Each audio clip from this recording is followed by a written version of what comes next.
Welcome back, eReads podcast listeners. It is your host, Liz, and welcome to my podcast where I talk about books, authorship, and all the different parts of the creative process.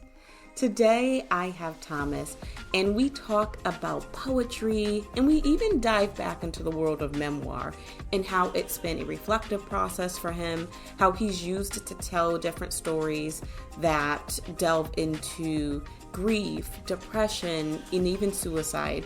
And so this is a really interesting and introspective episode. Please take care of yourself if you need to step away because you feel triggered. And let's jump right into the topic. So welcome, Thomas. I am really happy to have you on today. Thank you, Liz. It's great to be here. Thank you for having me. Yes. And so to welcome you, I always like to start off with what I call like a bookish question, which is just something around writing and books. And my question for you that I had was, I asked, my question was, what season describes your writing? So if you had to pick a season that most describes your writing, what would it be? Oh, wow. What season? That's a great question. My first impulse, and this betrays the fact that I'm denying my age, I think, but the season seems to be late summer, maybe. That's what comes to mind. I don't know. It's when more. Why that one? I think because it's a time when things are kind of coming to fruition, and we're nearing harvest, and we're nearing the end of youth here and moving into more serious things. And so I think my writing, or the way that I like to think about my writing, is that I'm dealing with real life issues, I guess, but then also trying to be a little contemplative about it. So.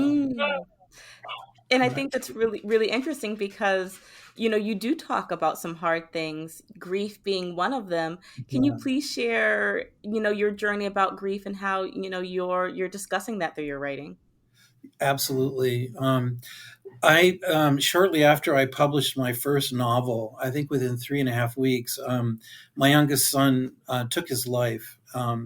He'd been depressed for a while, and he'd not really let us in on it, and he'd not really let any of his friends in on it. And seems to be a pattern I've noticed with other people who are depressed that way. And and that started me. That happened in October of 2017, and that started me on a journey, really, Liz, where I at that time I considered myself a fiction writer. I'd written a novel, and at that point, though, I began journaling every day. It felt like journaling was my life-sustaining effort to try to stay, in the land of the living, so to speak. And that led to a lot of poetry then. And I decided that one way to not lose this is strange, but I mean, in losing a loved one, sometimes you want to do something to remember them and honor them. And I sort of felt like if I didn't write about him, I was going to lose him a second time. That's sort of the way it felt. And so I began to work on a memoir. And so the two areas of writing I've really been focusing on the most in the last several years has been writing poetry and writing memoir. And I know that poetry is something that a lot of people say in high school. I hate that. Yes. For me, I became an English major in college and had to do the usual analysis of poetry, but I also had some really effective teachers who showed me how they liked poetry, and I was able to learn from them and begin to really appreciate it. So. So for folks that are listening and they feel intimidated by poetry, should they turn away from this conversation? Like, how would you describe poetry? No, they should not turn away. The way I started in high school, I started to think about poetry as a kind of a decoding exercise. In this, the pipe means industry, and it's like as though you're trying to find symbols to decode a poem. And of course, I was never smart enough. The teacher had all of the correct answers, but I started to, I occasionally would run across a poem where I really could hear what the poem was saying about Yeah. someone's life, and it felt like it was really getting at something that was important and emotional. And that's how I began to think of it, and I had a really great poetry teacher in college who said, not every poem is going to appeal to you all the time. I mean, you're going to read some poems and you're not ready for them yet, but read the poems that you are ready for. Oh, I love that. And I love the thought of them being like decoders, right? I don't know. Yeah, I just imagine you have your like decoder ring and you're trying to figure it out. And I absolutely. love that because sometimes you read a poem and it's just like it's pretty on face value, but then the more you look at it, the more there's there. And I think that's so Yes, fascinating. absolutely. Absolutely. Yeah. Tell us about when you were crafting a poem. What Mhm. does that process look like? I only have like framework for, fiction work. What goes into Yeah. crafting a poem? Yes. Poems, I sometimes it's like fiction. I have an idea for what I want it to say. I Hmm. have an idea for what this concept is. But sometimes it will take 4 or 5 drafts really to really begin to get at that. And I also there's a poet I really respect, Dana Goya. He refers to revision as creativity. So often we think of revision as correcting errors. The idea that revision is a time when we can still engage creatively is kind of freeing. Do you know what I mean? It And is. so yeah, so I was writing a poem, for example, about what came to mind was the day that we took some of my son's Hawaiian shirts back to Goodwill to give back to. He'd bought them at Goodwill. We'd lost him, and then we were bringing these things back to Goodwill to give back. And I saw a poem in that for some reason. And so my original poem was we did this, and I was at the stage of grief where I was still having triggers, you know what I mean? Yeah. And I would really have emotional reactions to things.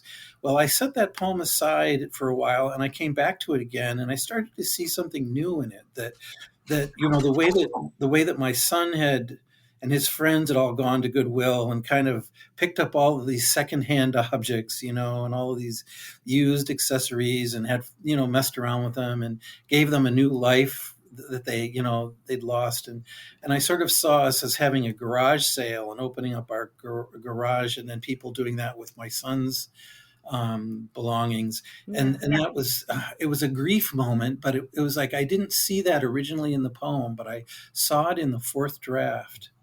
I don't know Wow. if that makes sense, Liz, but that the poem works that way, I think. Do you know what I mean?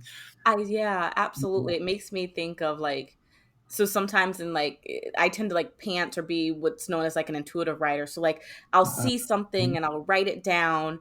And then at the end, I'm like, oh, this is what it was about. This is what, and like, then I Yeah. know, okay, this is what we need to intentionally bring out more. But absolutely, like, Yes. I totally get the idea of crafting something and then you're like, this is what is coming out. This is what's beneath it. So that's amazing.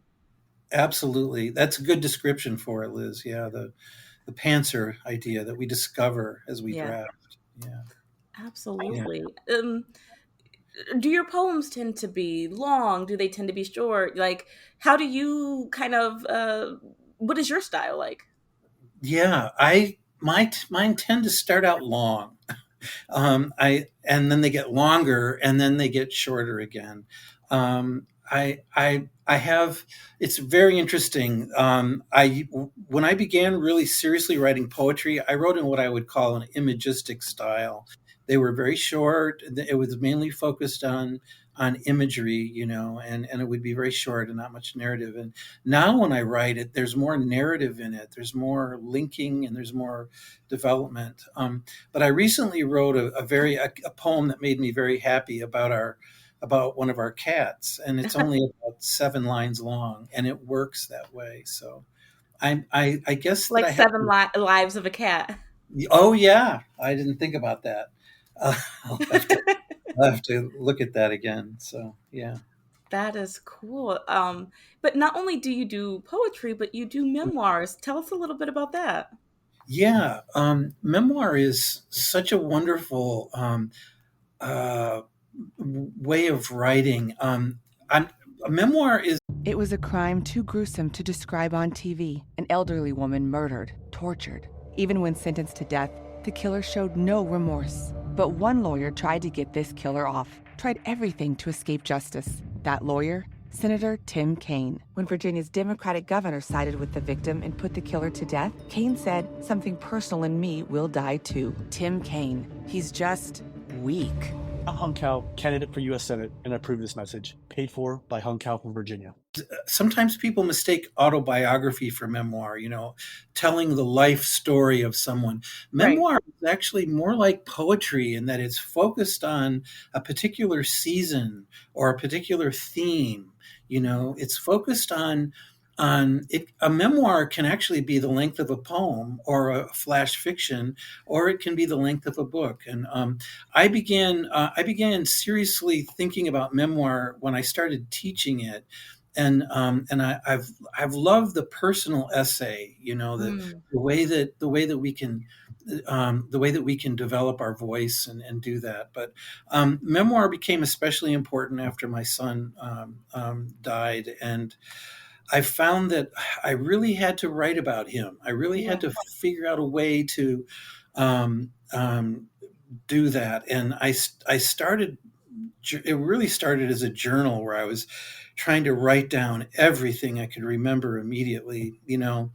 And so over the last 2 or 3 years, every summer when I'm not teaching, I've been writing a draft of this. And as I've done this, I've discovered my grief changing, and I've begun to focus the memoir a little more on trying to really capture who my son was a little better, Yeah. and also how my family reacted to things, and so I'm still, I think, in a process of discovering main themes for that. I think I'm, like you said, I'm a pantser and I have to discover things as I write. But I find memoir to be really, really rich and really enjoyable to write. It is creative in a different way than fiction is creative. It requires some of the same skills in narrative writing and scene development and writing dialogue, and description. It requires all those same skills, but in service to what you understand to be the truth about something. So, and I find that enjoyable. Absolutely. And you, memoirs can, so like you can craft a memoir about someone else. You mentioned like this is kind of like Mhm. in regards to your son. So, because I think a lot of times, okay, autobiography, you think about like yourself, but a memoir can be about something else or about a different season, as you said. Absolutely. Absolutely. Yeah. Some of the best memoirs I've read are about other people. This memoir writer wrote, at the back of it was the birth of his son, but he started out by writing about hummingbirds, of all things. And I guess what it was his son had a heart issue. Oh, And so, but he begins by writing about the heartbeat of the hummingbird. yeah. If you're writing memoir, you can get into all of these interesting symbols. And so he wrote this fascinating, really involving memoir that moves from the bird to his son in a really powerful way, and it's all other focused. It's all very interesting. Yeah, when you talk about it like that, I can definitely see the alignment between poetry and memoir Yeah. with the different symbolism and the depth of it. That's very pretty. Yes, absolutely. Yeah. If I could just quickly, I don't know, a nonfiction writer I really like. His name's Gay Talese. He Hmm. wrote for the New Yorker for years, I guess, and or it might have been for the New York Times. And but he was on assignment to write an article about Frank Sinatra, and Frank Sinatra had a cold and was miserable and didn't want to talk to anyone. So Gay Talese sat across the tavern from him and just wrote about it. Was he wrote an essay titled "Frank Sinatra Has a Cold." it's really a fun essay to read, and it's all focused on Frank Sinatra though, and on his life and on his issues, all of his issues. So yeah. That's really interesting. I got to look into memoirs a little bit more. I think that is, again, just really interesting how, I don't know, this like almost like a drop in the ocean, how like one thing can ripple into a lot of different things. And I think that's like really cool. Yes. Oh, that's a good description. I like that. You got the Yeah. poetry brain flowing. Yeah. Yeah. You've got to channel this. You can, yeah. Right. So, Thomas, tell us a little bit about like if someone wanted to dabble into poetry or craft a poem, what are Mhm. like the parts or elements, like things that they should consider when, crafting one? Yeah. I think the first thing everyone notices is that the lines are different. And maybe one of the first things to focus on is, and I know that lots of poets will differ on this, but there is the length of the line, and there is the sound of the language, and um, there's a way in which you can make the lines sort of um, end just with a key word that leads into the next line, Mm. so that that. And I think it's a good idea to start with.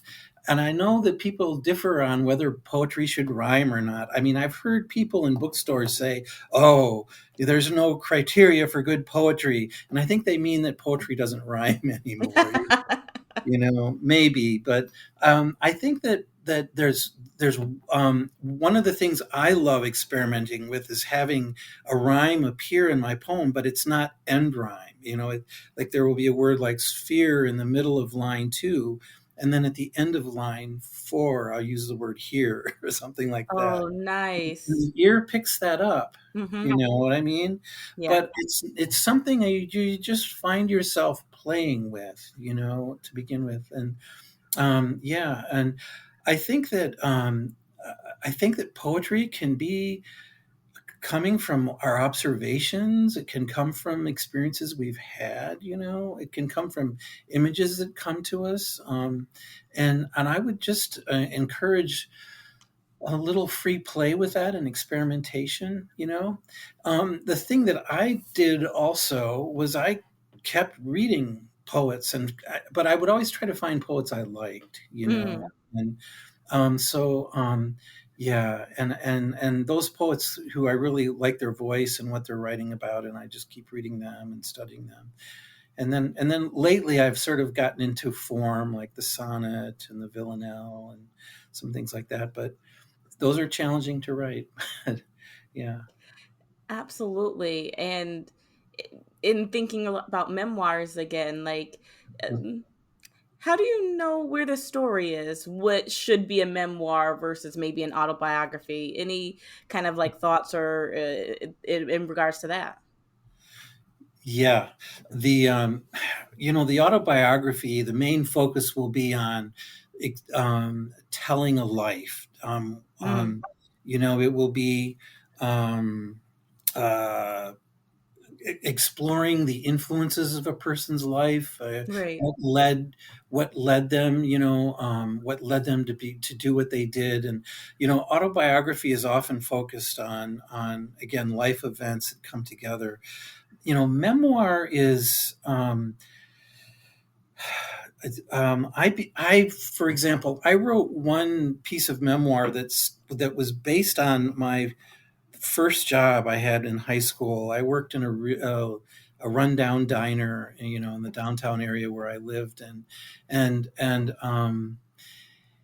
it was about time I got exposed to real poverty and to real um, um, people really struggling, and out of that first job I decided to write about that, and Hmm. about how privileged I'd been, and how protected I'd been, and my first reactions to it, and how I learned to stop reacting as a typical middle class white person, and to begin to think about what was really going on there. And so the memoir was really about me changing, I think, but it was, and it was about, and it was, um, so yeah, your original question, Liz, about story is a really good one.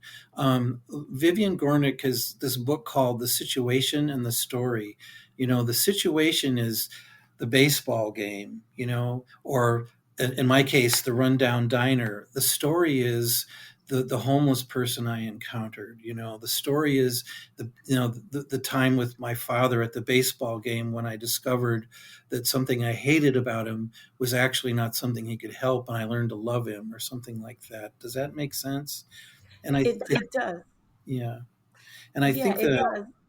I think the story can, you know, I think I did the story in a short story form with the diner where I first I was observing how people I was working with were chasing away the homeless, and I had an encounter with a homeless person, and I discovered something about that, and I started leaving food out for them, and my boss didn't like that at all, and I got in trouble for it, and but I changed anyway. So yeah, Yeah.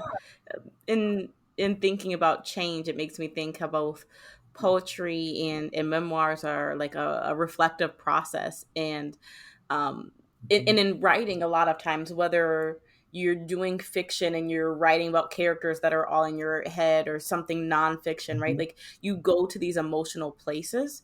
And mhm, I'm wondering, as you wrote about grief, a very personal grief, mhm, what strategies do you have for folks that might be afraid to like go there to that emotional place? Are there things that you did that were mhm. really helpful to like have that balance that helped you kind of transition in and out of that place? Like any advice or thoughts about that? That's a really good question. For me at the time, I was really wanting. For me, writing was actually a kind of not salvation, but it presented a guardrail for me. By writing about it, I could begin, as you said, it causes reflection, and that Yeah. reflection became what it did for me was it took the real nebulous feelings of dread and of Mm, just sadness and just loss, and as I put it into language, those words began to become kind of little life rafts to me, to kind of keep me yeah. afloat. You know what I mean?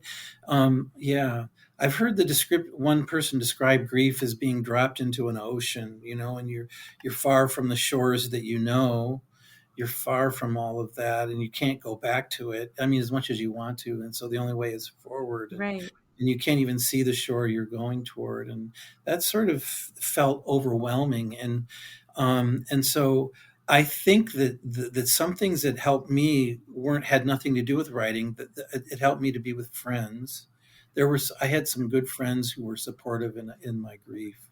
Do you know what I mean? Yeah. I also was attending a survivors of suicide meeting regularly every 2 weeks, and that really was a lifesaver for me. It helped me to see that I wasn't alone in it. And Yeah. as we talked with each other, I think conversations probably helped me then when I sat down to write, because I really agree with you. I mean, it's really easy to feel overwhelmed as you begin to reflect on things that have happened. But I think that with friendships and with a support group, I was able to begin to write in a very therapeutic way. And so, but I wouldn't write for too long about it. I would write paragraphs and maybe a few pages, and then look at those, and think about them. Yeah, Absolutely. yeah, that's such a good Absolutely. question. Nice.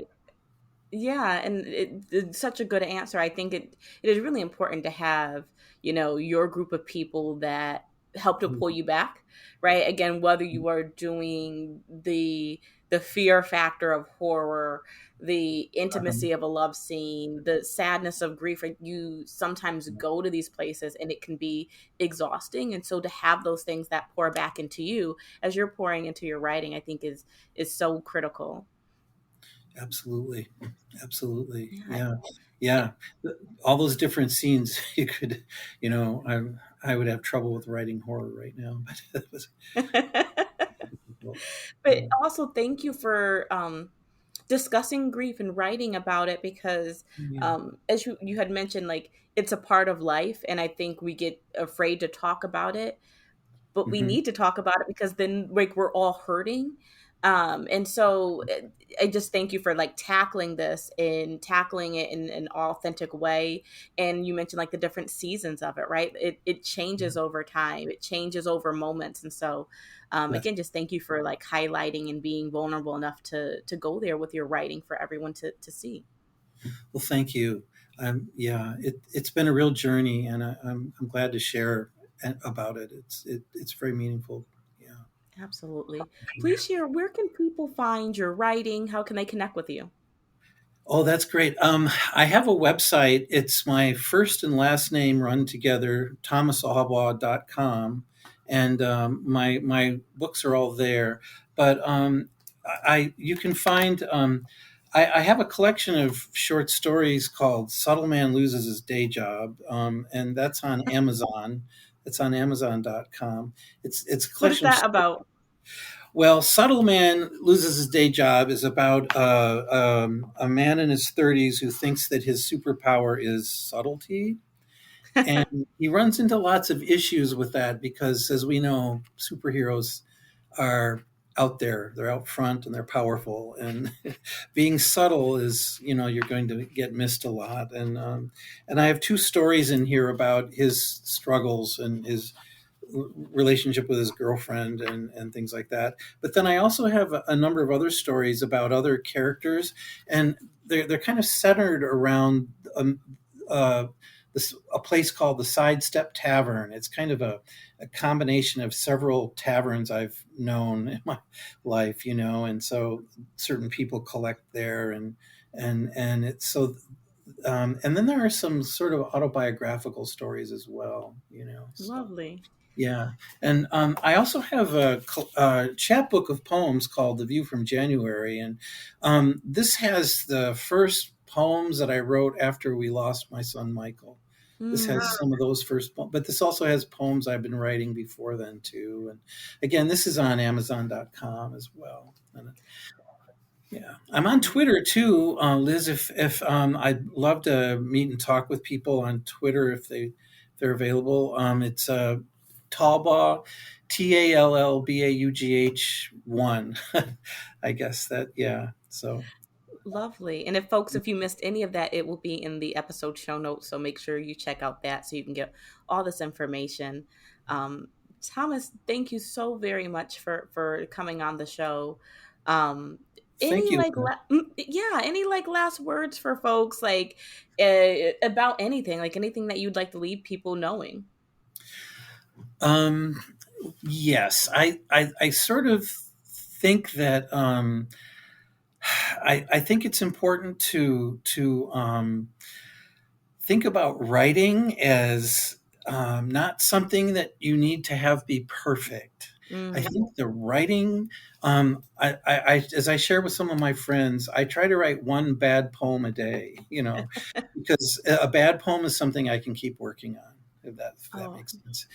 Revision, I think, unlike life where things happen and that's about it, with writing, we can revise, we can return, and yeah. So, but That takes the scary out of it. it does. It does. It takes away writer's block and all the scary. Yes. Yeah. Absolutely. Thomas, you have been absolutely wonderful. Thank you for stopping by. Thank you so very much, and please come back to the show anytime. Thank you.